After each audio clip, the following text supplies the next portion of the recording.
কালী পুজোতে তো দেখলে যে সারাদিনটা ঘরেই কেটে গেল, আর তার পরের দিনও ঘুরতে যাওয়ার কোনো প্ল্যান ছিল না।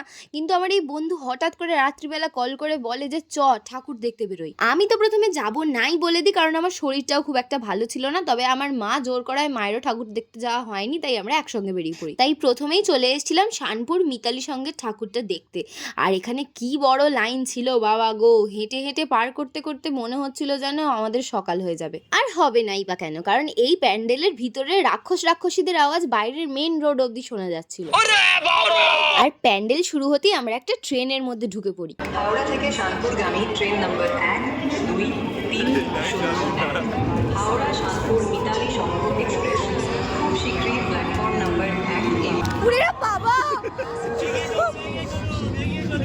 ওরে বাবা রে! ওরে বাবা রে!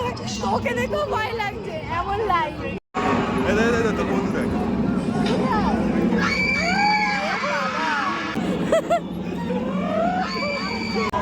কি গো, দেখা যাচ্ছে না কেন তোমাকে?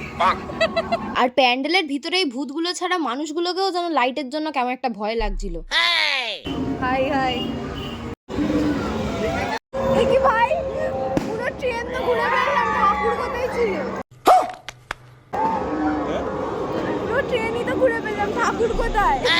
আর সত্যিই তাই, ঠাকুরের আশায় আশায় পুরো প্যান্ডেলটাই শেষ হয়ে গেল, ঠাকুর আর দেখতে পেলাম না। যাই হোক, তোমাদেরকে প্যান্ডেলটাই একটু দেখিয়ে দিই। এই ট্রেনের একদিক থেকে আমরা ঢুকেছিলাম, একদিক থেকে আমরা বেরিয়েছি। তবে যাই হোক, প্যান্ডেলের বাইরে বেরিয়ে অবশেষে আমরা ঠাকুর দেখতে পেয়েছিলাম। কিন্তু 12টা বেজে যাওয়ার কারণে প্যান্ডেলের সব ভূতগুলো ডিনার করতে চলে যাচ্ছিল।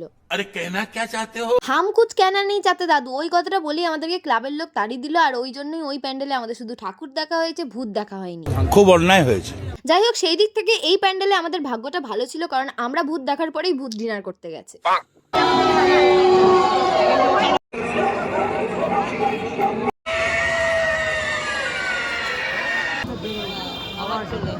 যাই হোক, এত ভূত আর অন্ধকার দেখে আমি তো খুব ভয় পেয়ে গেছিলাম, তাই আলোর জগতে বেরিয়ে আমি একটুখানি পুই পুই করে ঘুরে ফেললাম। আর অবশ্যই কয়েকটা ফটো তো তুলতেই হবে, তাই ফটো তুলে বাড়ির দিকে বেরিয়ে পড়লাম। রাস্তা বলবে, আমি রাস্তা চিনি না, তাও আমাকে নিয়ে চলে যাচ্ছে এদিক ওদিক। ড্রাইভার রাস্তাই চেনে না, ঠাকুর দেখতে বেরিয়েছে।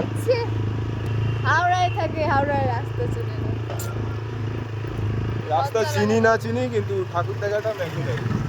যাই হোক, বাড়ির পথে একটা ঠাকুর দেখে চলে গেলাম বাড়ি। আজকের মতো টাটা।